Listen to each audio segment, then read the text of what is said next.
ഇത് പുതുവർഷപ്പിറവിയുടെ വിഷുക്കണി.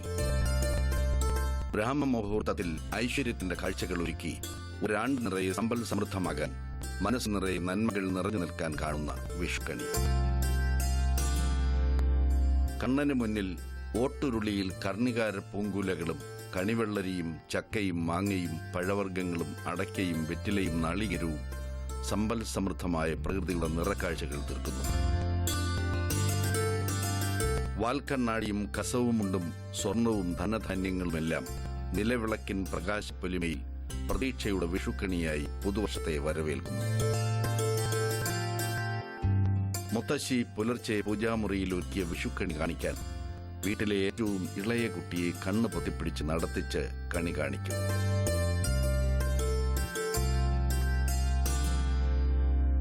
പ്രകൃതിയുടെ നേർപതിപ്പായി സമൃദ്ധിയുടെ നിറവായി നിറയുന്ന വിഷുക്കണി.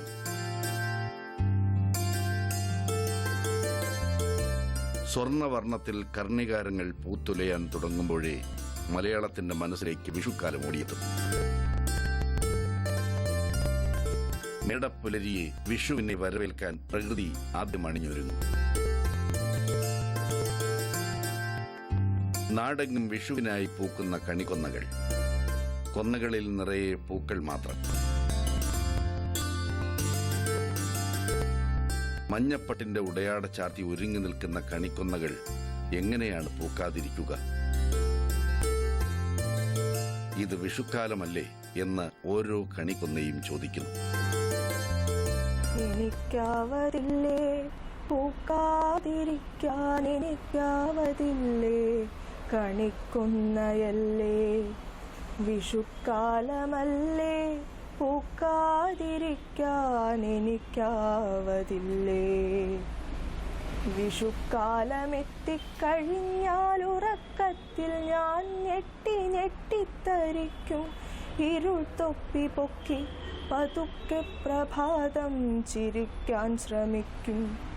പുലർച്ചക്കുളിർ കാറ്റു വീശിപ്പറക്കും. വിയൽ പക്ഷി ശ്രദ്ധിച്ചു നോക്കും. ഞരമ്പിന്റെ ഉള്ളിൽ തിരക്കാണലുക്കിട്ട മേനിപ്പുളപ്പിന്നു പൂവൊക്കെ എത്തിച്ചൊരുക്കിക്കൊടുക്കാൻ തിടുക്കം തിടുക്കം.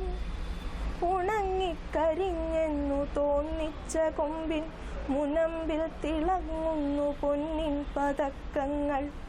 എൻ താലി നിൻ താലി പൂത്താലിയാടിക്കളിക്കുന്ന കൊമ്പത്തു സമ്പത്തു കൊണ്ടാടി നിൽക്കും കണിക്കൊന്നയല്ലേ, പൂക്കാതിരിക്കാൻ എനിക്കാവതില്ലേ, എനിക്കാവതില്ലേ പൂക്കാതിരിക്കാൻ എനിക്കാവതില്ലേ.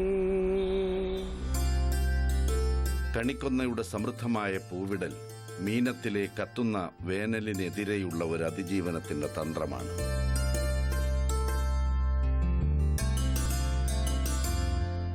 സൂര്യൻ മീനം രാശിയിൽ നിന്നും മേടം രാശിയിലേക്ക് കടക്കുന്ന ദിവസമാണ് വിഷു. വിഷുദിനത്തിൽ രാവും പകലും തുല്യമായി വരും. വിഷു എന്ന വാക്കിന്റെ അർത്ഥം തന്നെ തുല്യാവസ്ഥയോട് കൂടിയത് എന്നാണ്. വിഷുക്കാലത്ത് സൂര്യൻ ഭൂമധ്യരേഖയിലൂടെ പ്രയാണം നടത്തുന്നു. എല്ലായിടത്തും രാവും പകലും തുല്യമായിരിക്കും. മേടസംക്രമം കഴിഞ്ഞാണ് വിഷു പുലരുന്നത്.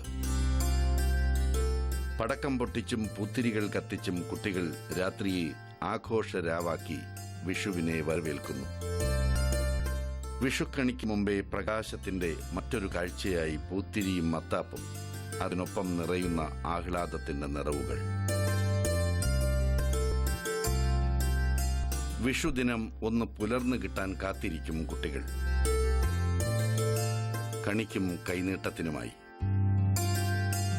മുത്തശ്ശി ഒരുക്കിയ വിഷുക്കണി കാണാൻ തറവാട്ടിൽ ഒത്തുചേരുന്ന കുട്ടികൾ വിഷുക്കൈനീട്ടം വാങ്ങി മുത്തശ്ശിയുടെ കാലിൽ തൊട്ട് വണങ്ങുമ്പോൾ പവിത്രധാരയായി അനുഗ്രഹം മൂർധാവിലേക്ക് വീഴുകയായി. എല്ലാവർക്കുമുണ്ട് വിഷുക്കൈനീട്ടം.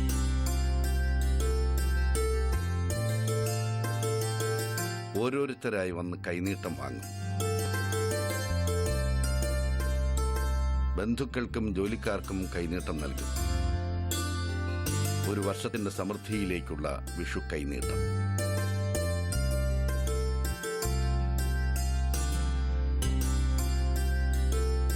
വിഷുക്കണി മനുഷ്യർക്ക് മാത്രമല്ല, വീട്ടിലെ പശുക്കളെയും കണി കാണിക്കും. പഴവും കണിക്കൊന്നയും ചക്കയും മാങ്ങയുമെല്ലാം നിറച്ച കണി പശുക്കളെ കാണിക്കും. തൊഴുത്തിൽ നിന്നും മുറ്റത്തേക്ക് മാറ്റിക്കെട്ടിയ പശുക്കൾക്ക് മുന്നിൽ കണി കാണിച്ച് അമ്മ പഴമെടുത്ത് പശുക്കൾക്ക് നൽകും. പോയ കാലങ്ങളിൽ മലയാളക്കര നെഞ്ചേറ്റിയിരുന്ന മധുരതരമായ വിഷുക്കാഴ്ചയുടെ ശേഷിപ്പുകൾ ഇപ്പോഴും ചിലയിടങ്ങളിൽ ബാക്കിയുണ്ട്. വളർത്തുമൃഗങ്ങൾക്ക് മാത്രമല്ല, വീട്ടുവളപ്പിൽ പടർന്ന് പന്തലിച്ചു നിൽക്കുന്ന ഫലവൃക്ഷങ്ങൾക്കും വിഷുക്കണി കാണിക്കും. നിറയെ കായ്ച്ചു നിൽക്കുന്ന മാവിനും പ്ലാവിനും പുളിമരത്തിനുമെല്ലാം വിഷുക്കണി കാണിക്കും. മരം മാത്രമല്ല, മരത്തിൽ കൂടുകൂട്ടിയ കിളികളും കണി കാണുമെന്നാണ് വിശ്വാസം. മനുഷ്യനും പ്രകൃതിയും തമ്മിലുള്ള പാരസ്പര്യത്തിന്റെ ഓർമ്മപ്പെടുത്തലാണ് വിഷു. ഓണസദ്യ പോലെ തന്നെ വിഷു സദ്യയുമുണ്ട്. കണി കാണാൻ തറവാട്ടിലെത്തിയ കുട്ടികളെല്ലാം മുത്തശ്ശിയോടൊപ്പം വിഷു സദ്യ ഉണ്ണും.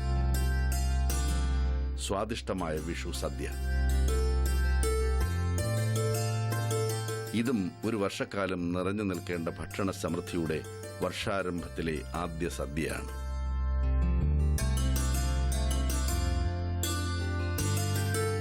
വിഭവസമൃദ്ധമായ സദ്യ. വിഷു എന്നാൽ കാർഷിക സമ്പന്നതയിലേക്കുള്ള വിത്തിടുന്ന ദിനം കൂടിയാണ്. ഉർവരതയിലേക്ക് 100 മേനി വിളവിനായി കർഷകർ വിത്തിടുന്ന ദിവസം. വർഷകാല കൃഷിയുടെ തുടക്കം മേടപ്പുലരി മുതലാണ്. വേനൽ മഴ പെയ്ത് കുതിർന്ന മണ്ണിൽ കരുനെൽ കൃഷിക്ക് തയ്യാറെടുപ്പ് നടത്തുന്നത് വിഷു ദിനത്തിലാണ്. പറിച്ചു നടേണ്ട ഞാറിനു വേണ്ടിയും വിഷു ദിനത്തിൽ വിത്തിടും.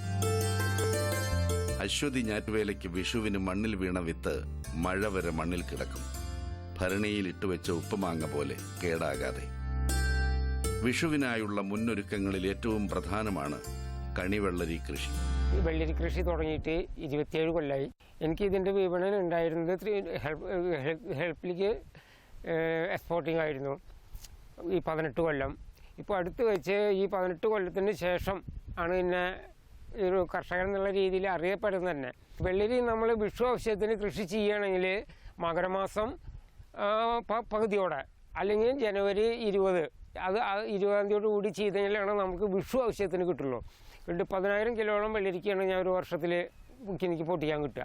ഇപ്പോൾ അത് വിഷുവിൻ്റെ മുമ്പ് പൊട്ടിക്കുകയാണെങ്കിൽ 3,000 കിലോൻ്റെ മേലെ ഇപ്പോൾ ഈ തോട്ടത്തിൽ കിടക്കുന്നുണ്ട്, മുറിക്കാനുണ്ട്. വിഷു കഴിഞ്ഞാൽ ഇഷ്ടംമാതിരി പിന്നെയും കിട്ടും, 3 മുറി കൂടി മുറിക്കാൻ കിട്ടും. അതുമാതിരിയുള്ള വിളവുണ്ടായിട്ടുണ്ട്.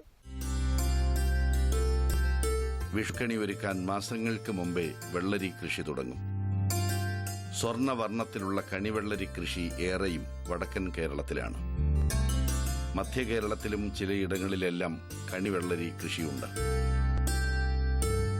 വിഷുക്കണി ഒരുക്കാൻ കണിവെള്ളരി നിർബന്ധമാണെന്നറിയുന്ന കർഷകർ വിഷുവോടടുത്ത് വെള്ളരി വിപണിയിലെത്തിക്കുന്നു. കണിവെള്ളരിക്ക് നല്ല വില കിട്ടുന്നു. വിഷുക്കാലത്ത് കേരളത്തിന്റെ വിപണിയിലെത്തിക്കാൻ അയൽ സംസ്ഥാനങ്ങളിലും സജീവമായി പച്ചക്കറി കൃഷി നടത്തുന്നു.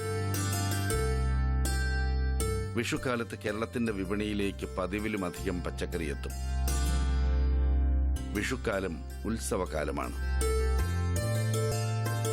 ഉത്സവകാലത്ത് പച്ചക്കറികൾ യഥേഷ്ടം ലഭ്യമാക്കാൻ കൃഷി വകുപ്പ് ഇപ്രാവശ്യം വിഷുക്കണി 2017 തയ്യാറാക്കി.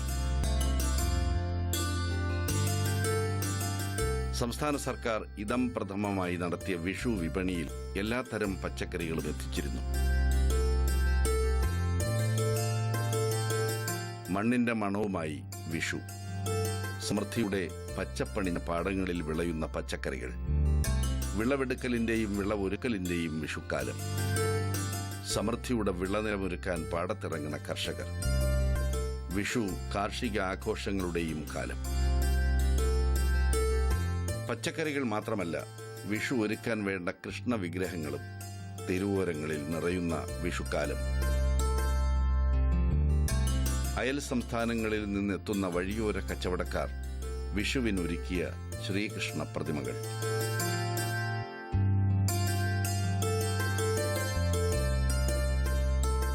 വിഷു വസന്തകാലത്തിന്റെ നിറങ്ങളിലൂടെയാണ് വന്നെത്തുന്നത്. പ്രകൃതി സമൃദ്ധിയുടെ പൊൻകണി ഒരുക്കുന്നു. പൂത്തു നിൽക്കുന്ന കണിക്കൊന്ന മാത്രമല്ല, നിറയെ കായ്ച്ചു നിൽക്കുന്ന പ്ലാവും മാവും വിഷുകാലത്തിന്റെ പ്രകൃതിയുടെ വിഷുക്കണി തന്നെ. വിഷു കേരളീയരുടെ വസന്തോത്സവമാണ്. കേരളത്തിന്റെ വടക്കും തെക്കും വിഷു ആഘോഷങ്ങൾ വ്യത്യസ്തമാണ്. വടക്കേ മലബാറിൽ ദീപാവലിക്കെന്ന പോലെ രാത്രി മുഴുക്കെ വിഷുക്കണി കാണും വരെ പടക്കം പൊട്ടിച്ച് വിഷുവിനെ വരവേൽക്കുന്നു.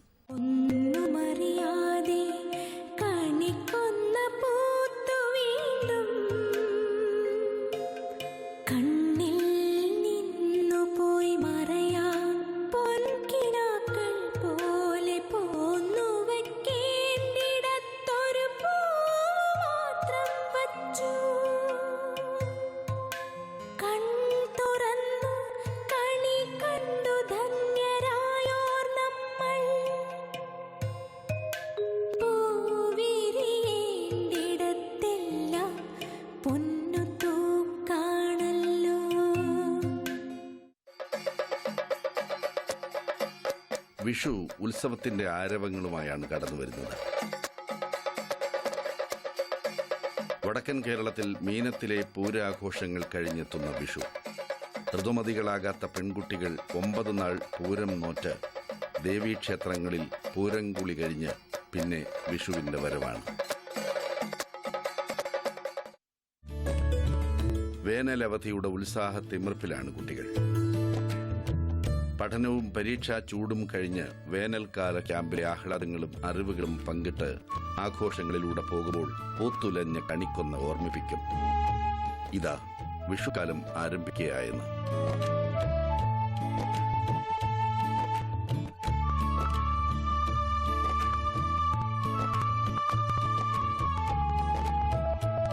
വിഷു ദിനത്തിൽ വീടുകളിൽ മാത്രമല്ല കണിയൊരുക്കുന്നത്. എല്ലാ ക്ഷേത്രങ്ങളിലും ദേവീ ദേവന്മാർക്ക് മുന്നിൽ വിഷുക്കണി ഒരുക്കും. ക്ഷേത്രങ്ങളിൽ വിഷു ഉത്സവം നടക്കും.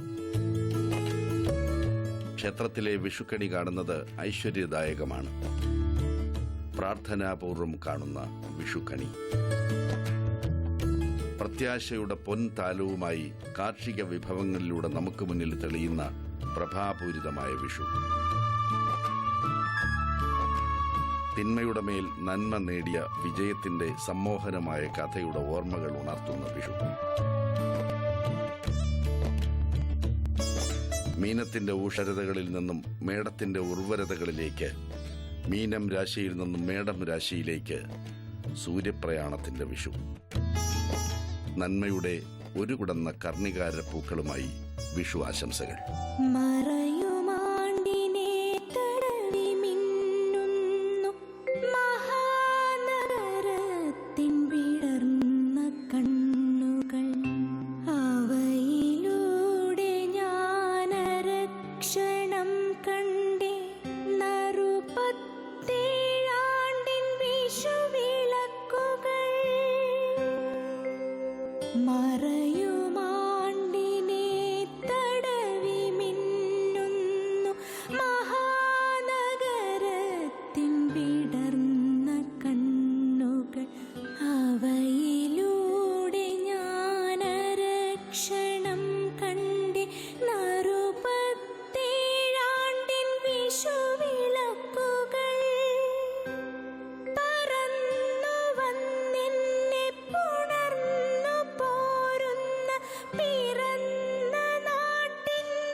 यूरिया का स्वदेशी उत्पादन 70 लाख टन बढ़ाने के लिए 6 उर्वरक संयंत्रों का उद्धार किया जा रहा है।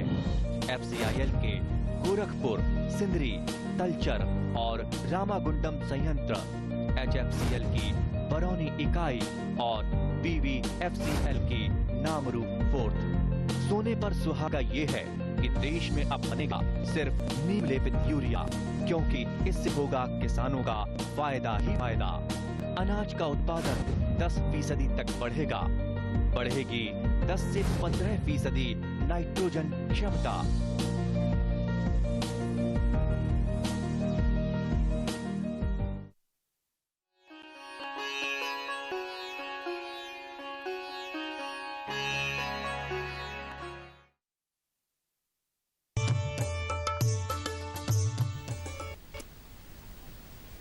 നമസ്കാരം. ദൂരദർശൻ കാർഷിക വാർത്തകളിലേക്ക് സ്വാഗതം. പ്രധാന വാർത്തകൾ. കാർഷിക പ്രോജക്റ്റുകൾക്ക് ധനസഹായം. ഫ്ളാറ്റുകളിൽ ഹൈഡ്രോപോണിക്സ് പരിശീലനം. സുരക്ഷിത കൃഷിക്ക് PGS. വിശദമായ വാർത്തകളിലേക്ക്. ഹോർട്ടിക്കൾച്ചർ പദ്ധതികളുടെ പ്രോജക്റ്റുകൾക്ക് സംസ്ഥാന ഹോർട്ടിക്കൾച്ചർ മിഷൻ ധനസഹായം നൽകുന്നു. സംസ്ഥാന ഹോർട്ടിക്കൾച്ചർ മിഷൻ മുഖേന സംസ്ഥാനത്ത് നടപ്പാക്കുന്ന mission four integrated development of horticulture പദ്ധതികളുടെ വിവിധ ഘടകങ്ങളിലേക്കാണ് പ്രോജക്റ്റുകൾ സമർപ്പിക്കേണ്ടത്. സംസ്കരണത്തിനും വിപണനത്തിനും പാക്ക് ഹൌസ്, ശീതീകരണ സൌകര്യം, റൈപ്പനിംഗ് ചേംബർ, ചില്ലറ വിപണികൾ, വിവിധതരം പോളി ഹൌസുകൾ തുടങ്ങിയവയ്ക്കാണ് ധനസഹായം നൽകുക. 35 മുതൽ 55% വരെയാണ് വായ്പാ ബന്ധിത ധനസഹായം. കൂടുതൽ വിവരങ്ങൾക്ക് ബന്ധപ്പെടാവുന്ന ഫോൺ നമ്പർ 0471 2330856.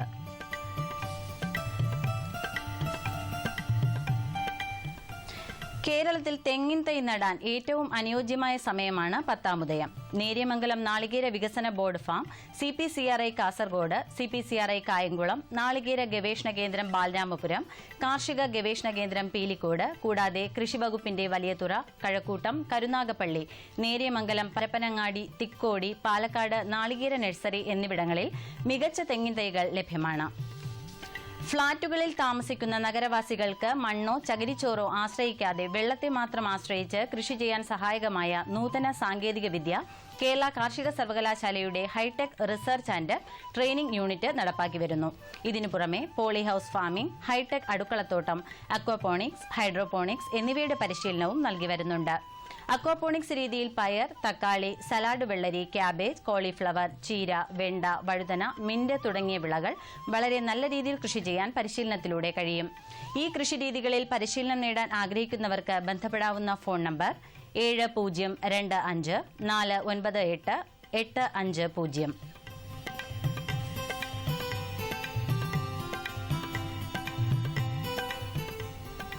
ഗുണമേന്മയുള്ളതും വിഷവിമുക്തവുമായ കാർഷികോൽപ്പന്നങ്ങൾ ഉപഭോക്താക്കൾക്ക് ലഭ്യമാക്കുക എന്ന ലക്ഷ്യത്തോടെ പാർട്ടിസിപ്പേറ്ററി ഗ്യാരണ്ടി സിസ്റ്റം അഥവാ PGS നടപ്പാക്കി വരുന്നു.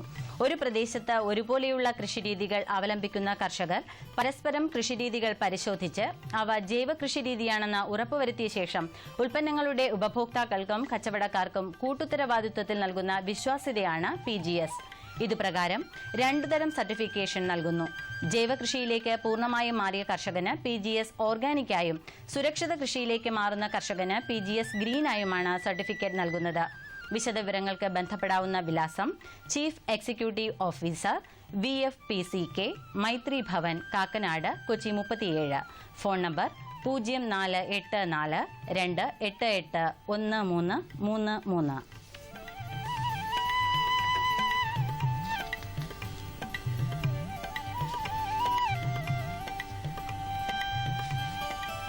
കേരള കാർഷിക സർവകലാശാല കർഷകർക്ക് നൽകുന്ന ഈ ആഴ്ചത്തെ കാർഷിക നിർദ്ദേശങ്ങൾ.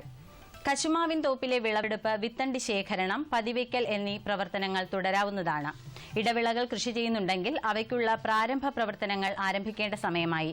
പുതിയ തൈകൾ നടാനുള്ള കുഴികൾ കാലവർഷത്തിനു മുമ്പായി ലഭിക്കുന്ന വേനൽ മഴയോടെ എടുത്തിടേണ്ടതാണ്. തൈകൾ തയ്യാറാക്കാൻ വേണ്ടി പോളിത്തീൻ സഞ്ചികളിൽ പോട്ടിംഗ് മിശ്രിതം നിറച്ച് വിത്തണ്ടി പാകമാകുന്ന ജോലിയും ഈ മാസത്തിൽ ചെയ്യേണ്ടതാണ്.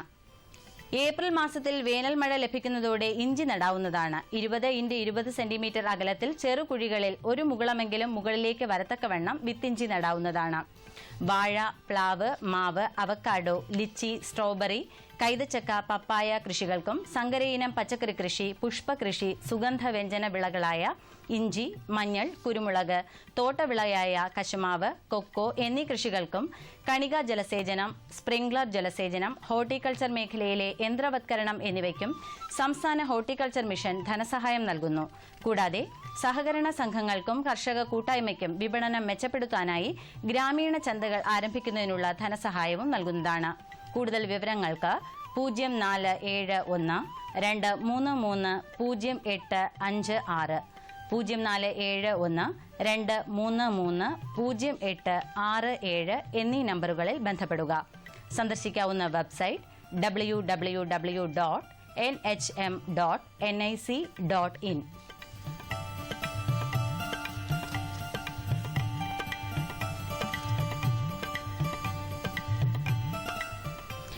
റബ്ബർ മരങ്ങൾ റെയിൻ ഗാർഡ് ചെയ്യുന്ന വിധം, വിവിധയിനം റെയിൻ ഗാർഡിംഗ് രീതികൾ തുടങ്ങിയവ ഉൾക്കൊള്ളിച്ചുകൊണ്ടുള്ള ഏകദിന പരിശീലനം ഈ മാസം 18-ന് കോട്ടയത്തുള്ള റബ്ബർ ട്രെയിനിംഗ് ഇൻസ്റ്റിറ്റ്യൂട്ടിൽ നടത്തുന്നു.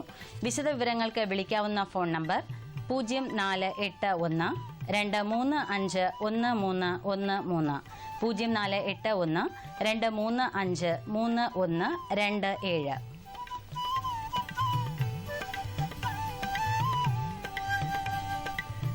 ഇനി കമ്പോള നിലവാരം. വെളിച്ചെണ്ണ കൊച്ചി 13,100 രൂപ, കോഴിക്കോട് 14,400, കൊപ്ര കൊച്ചി 8,825, കോഴിക്കോട് 9,200, കുരുമുളക് അൺഗാർബിൾഡ് 58,300, ഗാർബിൾഡ് 61,300, ചുക്ക് മീഡിയം 12,250, ബസ്റ്റ് 13,250, മഞ്ഞൾ സേലം 9,200, ഈറോഡ് 9,600, അടയ്ക്ക പഴയത് 20,000-നും 21,000-നും മധ്യേ. Kochi rubber RSS 5ാം grade 13,900, RSS 4ാം grade 14,500. Kottayam rubber RSS 5ാം grade 13,900, RSS 4ാം grade 14,500 രൂപ. കമ്പോള നിലവാരം കൊച്ചി. വെളിച്ചെണ്ണ 13,100 രൂപ, കൊപ്ര 8,825, പിണ്ണാക്ക് എക്സ്പെല്ലർ 2,300, റോട്ടറി 2,700, കുരുമുളക് അൺഗാർബിൾഡ് 58,300, ഗാർബിൾഡ് 61,300, ചുക്ക് മീഡിയം 12,250, ബസ്റ്റ് 13,250, മഞ്ഞൾ നാടൻ 11,500, അടയ്ക്ക പുതിയത് 20,000-നും 21,000-നും മധ്യേ. ജാതിക്ക തൊണ്ടൻ കിലോഗ്രാമിന് 200-നും 275-നും മധ്യേ, തൊണ്ടില്ലാത്തത് 400-നും 520-നും മധ്യേ. ജാതിപത്രി 500-നും 650-നും മധ്യേ, ഗ്രാമ്പു 675. Rubber RSS 5ാം grade 13,900, RSS 4ാം grade 14,500, ഒട്ടുപാൽ 9,500, latex 9,200 രൂപ. കമ്പോള അവലോകനം. കൊച്ചി ടെർമിനൽ മാർക്കറ്റിൽ കുരുമുളക് വിൽപ്പനയ്ക്കെത്തിയില്ലെങ്കിലും ഹൈറേഞ്ചിലെ ചെറുകിട വിപണികളിൽ ഉൽപ്പന്നത്തിന്റെ ഇടപാടുകൾ നടന്നു. കാർഷിക മേഖലയിൽ കിലോ 575-600 രൂപയിൽ മുളകിന്റെ കൈമാറ്റം നടന്നു. ഇന്നലെ കൊച്ചിയിൽ വിവിധയിനം കുരുമുളക് വില ക്വിന്റലിന് 300 രൂപ ഇടിഞ്ഞിരുന്നു. നാളികേര ഉൽപ്പന്നങ്ങളുടെ വിലയിൽ മാറ്റമില്ല. കൊച്ചി, കോഴിക്കോട് വിപണികളിൽ വെളിച്ചെണ്ണ സ്റ്റഡി നിലവാരത്തിൽ നീങ്ങി. അതേസമയം പെസഹ വ്യാഴം മൂലം തൃശൂർ വിപണി പ്രവർത്തിച്ചില്ല. റബ്ബർ ഉൽപാദന മേഖല ഹോളിഡേ മൂഡിലാണ്. മധ്യകേരളത്തിലെ ചെറുകിട വിപണികളിലെല്ലാം തന്നെ അവധിയുടെ ആലസ്യത്തിലായിരുന്നു. റബ്ബർ അവധി വ്യാപാരത്തിൽ നിരക്ക് നേരിയ റേഞ്ചിൽ നീങ്ങി. ടയർ കമ്പനികൾ ഇനി ഈസ്റ്റർ ആഘോഷങ്ങൾക്ക് ശേഷമേ രംഗത്ത് തിരിച്ചെത്തൂ. ഇനി കാലാവസ്ഥ. കണ്ണൂർ കൂടിയ താപനില 33.3 ഡിഗ്രി സെൽഷ്യസ്, കുറഞ്ഞ താപനില 27.2 ഡിഗ്രി സെൽഷ്യസ്. കോഴിക്കോട് 32.1, 26.4. കൊച്ചി 33.26, ആലപ്പുഴ 32.4, 27.2, പുനലൂർ 32.3, 27.3. തിരുവനന്തപുരം കൂടിയ താപനില 32.2 ഡിഗ്രി സെൽഷ്യസ്, കുറഞ്ഞ താപനില 27.1 ഡിഗ്രി സെൽഷ്യസ്. ഇതോടെ ഇന്നത്തെ കാർഷിക വാർത്തകൾ സമാപിച്ചു. നമസ്കാരം.